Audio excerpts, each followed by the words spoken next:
2, 1. Assalamualaikum warahmatullahi wabarakatuh. Waalaikumsalam warahmatullahi wabarakatuh. Alhamdulillah. Alhamdulillahi rabbil alamin.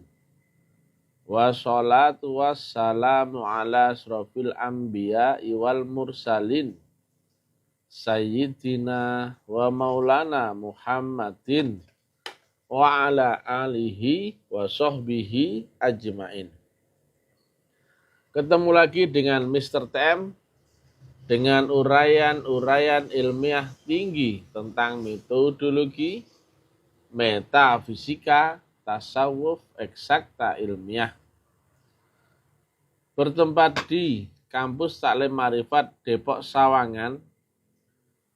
Judul yang kita angkat kali ini adalah belajar di sini, egomu akan dihabisi.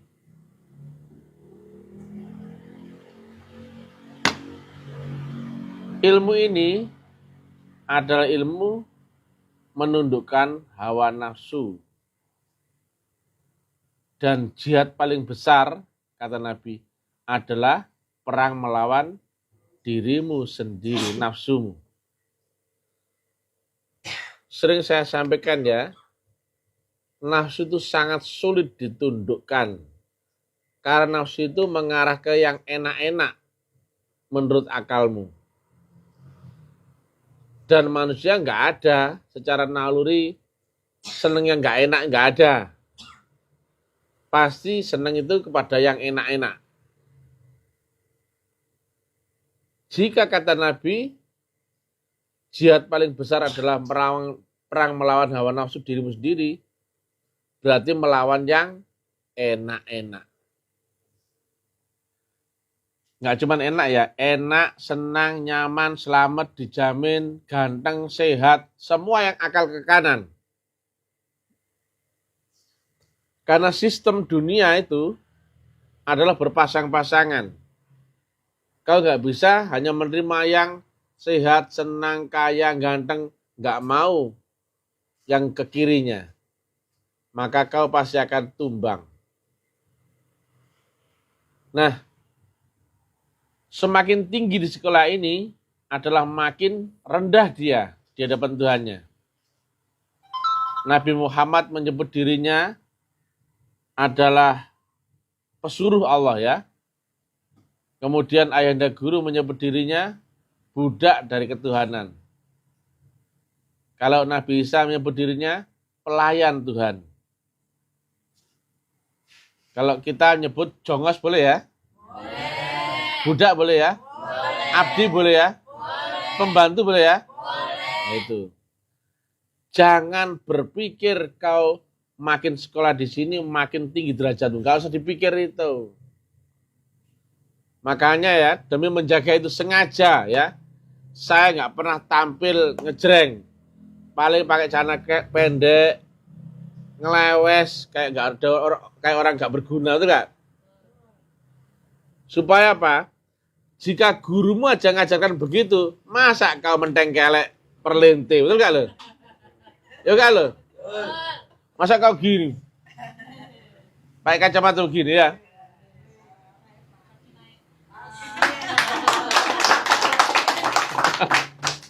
Biasa saja, ya toh? Dan kau nggak akan menang melawan egomu, nggak akan menang. Nafsu itu ya melewati ribuan tahun ya di neraka. Dan dia nggak akan bisa tunduk ya. Bahkan Allah pun dilawan sama dia. Aku hanya mau tunduk dalam keadaan terpaksa atau dipaksa. Maka jika kau berusaha menundukkan nafsumu, bisa enggak? Tidak. Gak mungkin blok-blok. Kecuali kau dibikin Tuhan dalam satu kondisi khusus. Makanya nggak ada cerita sabar, nggak ada itu. Sabar cuma di dalam novel dan cerita. Yang berlaku di hadapan Tuhan adalah sabar yang disabarkan. Kalau kau berusaha, aku tak sabar, aku taek. Aku tak ikhlas, aku tak berusaha ikhlas, aku menerima apa adanya. Taek.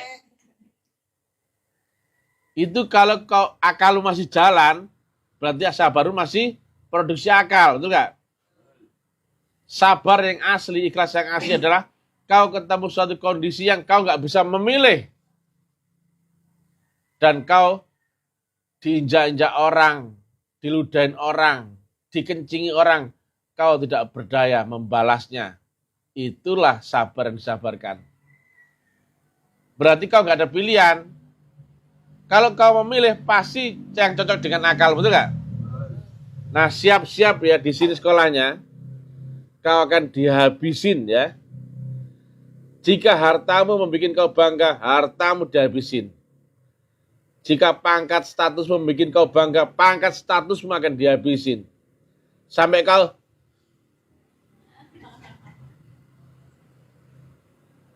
coba kalau sekarang kau disenggol orang, marah nggak? Marah ya.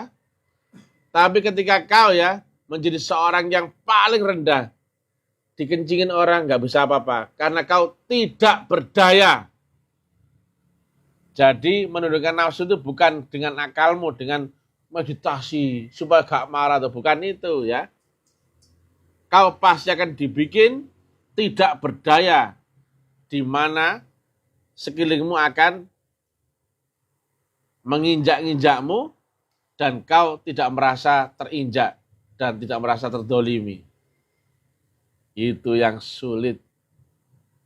Karena Tuhan ada di balik nolmu. Jika kau masih marah, kau masih ngatur, kau masih memerintah-merintah orang ya, berarti kau belum nol. Tipis sekali dan banyak pelaku tarekat, pelaku tasawuf berguguran karena ini. Gak pandang bulu ya, kan sudah saya ingatkan. Makin tinggi di sini kau harus merendah. Harusnya kau tahu resikomu ketika kau makin tua, kau makin di atas, kau jadi ketua, kau jadi apa. Resiko makin tinggi. Paling enak ada di tempat yang paling rendah dan kau gak bisa jatuh, betul gak? Mana ada barang? Tisu. Ah ini. Jika di tempat paling rendah, ini dia bisa jatuh gak? Tapi kalau di ketinggian bisa jatuh. Nah kan, makin tinggi jatuhnya makin keras ya. Demikian juga paling aman tempatnya ahli tasawuf di tempat yang paling rendah. Jelas? Orang berhak untuk menghinamu ya. Memfitnahmu, nyesat-nyesatkan kamu. Whatever ya. Gak masalah. Plus gak masalah. Kau dibikin menderita, gak masalah. Kau dipecat pekerjaan, gak masalah. Ya. Kalau kau masih berontak, kau masih ada pilihan, berarti nafsu belum tunduk. Berarti apa? Kau masih punya kuasa. Padahal kuasa itu harus punya Tuhan. Kau sudah nggak punya daya apa-apa. Itulah yang benar ya. Kata siapa? Kata Mr. TM. Ya, ini tempat paling aman ya. Makanya ya, kalau kau ya menundukkan nafsu dengan meditasi, bahasa Arabnya adalah taek.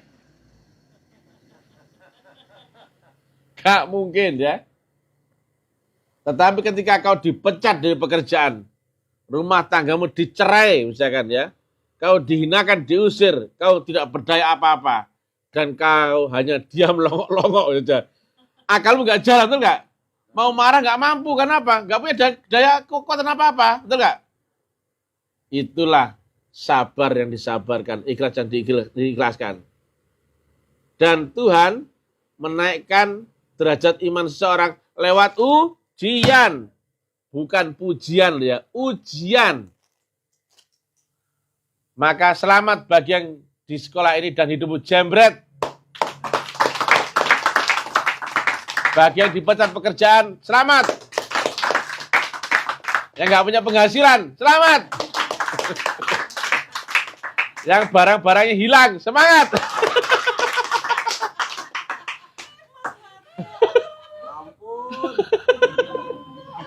Ya. Bayangkan ya, kalau kau ngikuti sistem dunia, coba ya. Orang ya, normal kerja di dunia, kau akan terpola dengan sistem. Mulai bangun dari tidur jam 7 sampai jam 7 malam ya, bisa lebih ya. Kau hanya ngurusi pekerjaan dunia saja, betul nggak?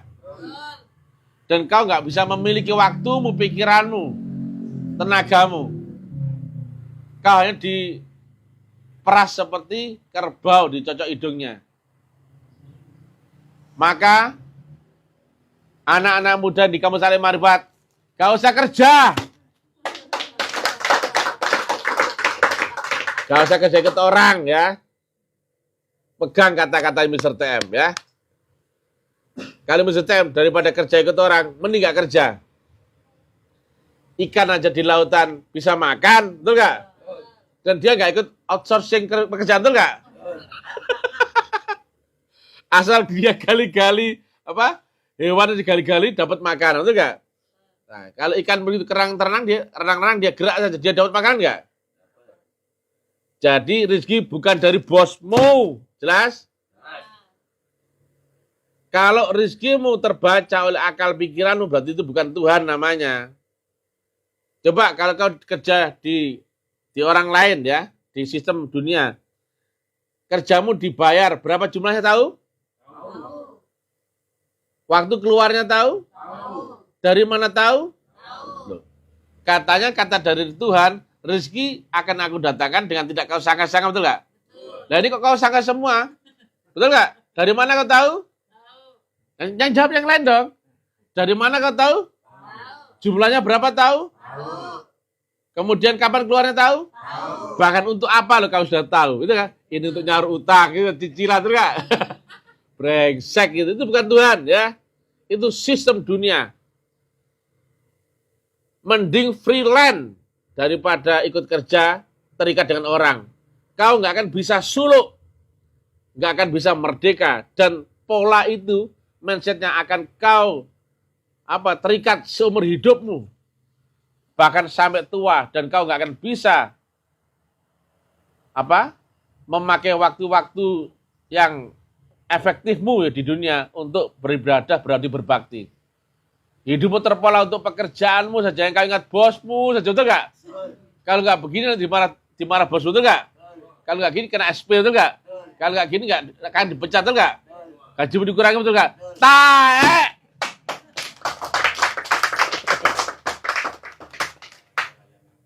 Ya, jika kau di jalan ini ya, asal kau mati-matian berjuang, nggak mungkin kau nggak makan. Ayo, jelas? Gak mungkin kau nggak makan asal kau berjuang terus. Mending nggak makan ya daripada makan tapi memakai sistem dunia. Ini bukan anti dunia, ini sistem.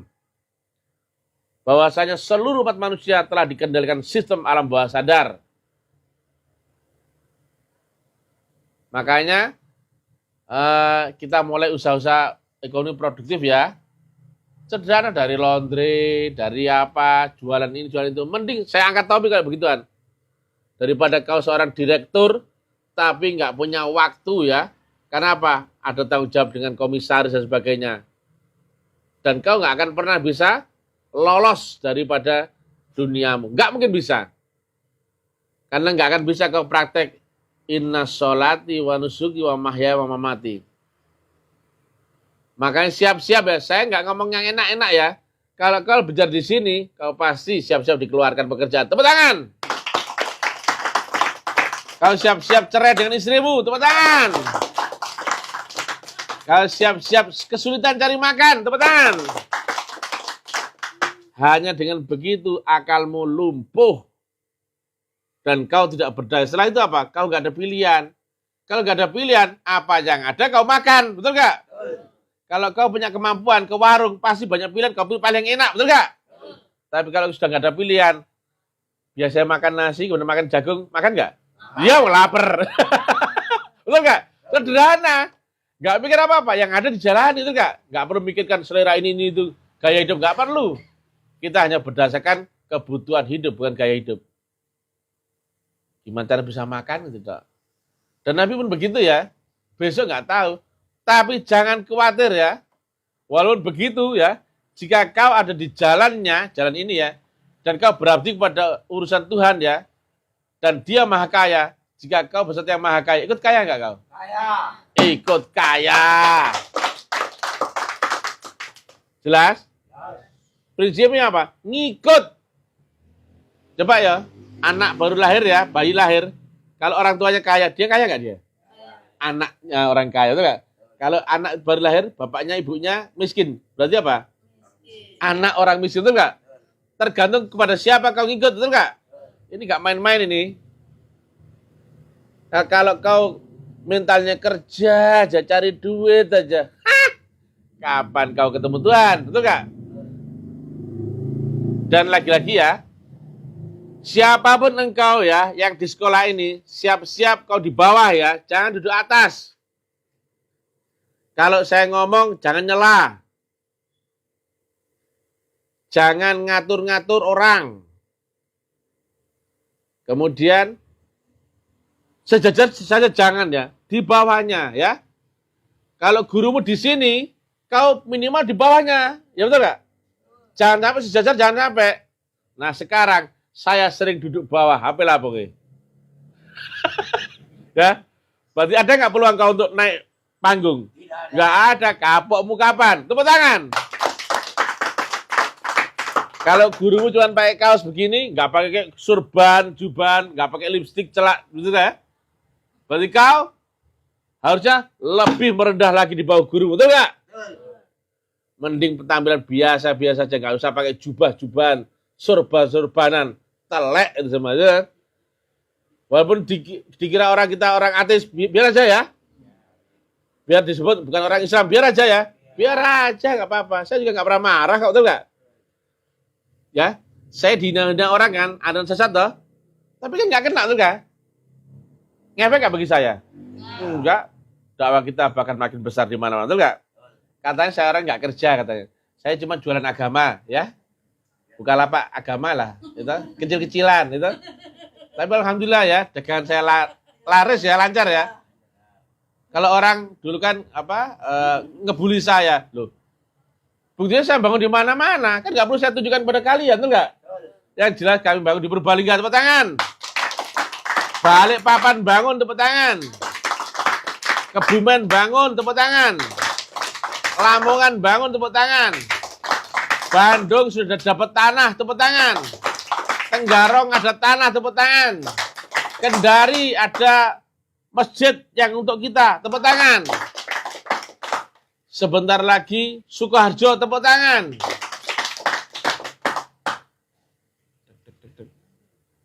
Bengkulu sudah ada tanah, tepuk tangan. Kan berarti nggak miskin-miskin banget, betul nggak? Loh, kalau punya tanah, mohon maaf ya, tanahnya nggak kecil loh ya. Ya cuman ribuan meter persegi ya. Kan nggak begitu miskin toh. Walaupun saya cuma jualan agama lah, kecil-kecilan itu. Nggak besar-besar kok ya. Jamaah kami juga nggak banyak, kok betul ya. Tapi ya bisalah untuk bangun tempat-tempat situ ya. Ya cukuplah untuk bangun di seluruh Nusantara, cukup ya. Cukup uangnya. Ya cukuplah ya. Yang penting kan hasilnya, betul nggak? Prosesnya biarpun ringan-ringan aja, tapi kan itu kan jurus ngepet syar'i, itu nggak? Ya nggak? Kau marah, ya marah sakarepmu, betul nggak? Kau cemburu, ya cemburu sakarepmu, gitu. Kau sensi, ya sensi ya. Yang penting taklim ma'rifat tetap membangun di mana-mana, betul nggak? Dan itu proses yang tidak bisa dibantah oleh semua orang ya.